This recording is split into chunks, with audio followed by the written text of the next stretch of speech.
I love Vancouver. The busy streets, the diverse cultures, and the variety of foods and restaurants are wonderful.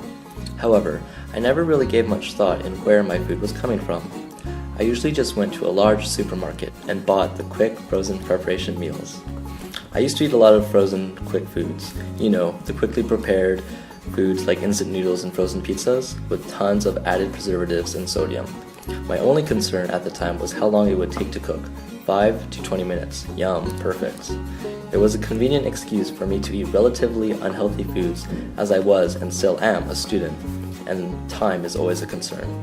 However, I realized the less amount of time in preparing healthy meals resulted in a loss of mental and physical energy. I realized the connection with my food had been lacking. I did not care where my food came from, who was growing it, or in some cases manufacturing it, especially when it was so well packaged. I needed to change my eating habits and perception around food. So friends suggested I take a trip to Granville Island.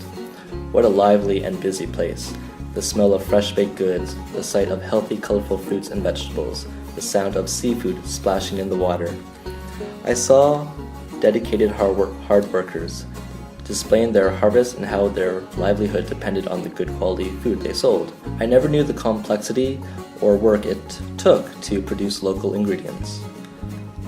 After my little adventure in Granville Island, I am going to try and shop more at local organic stores and public markets, not only to support Vancouver's local businesses, but to support the ethical treatment and the story in where our ingredients come from.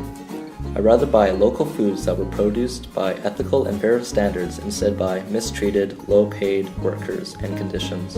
By learning where our food comes from, I feel more inclined to cook more healthy home meals for my family and friends.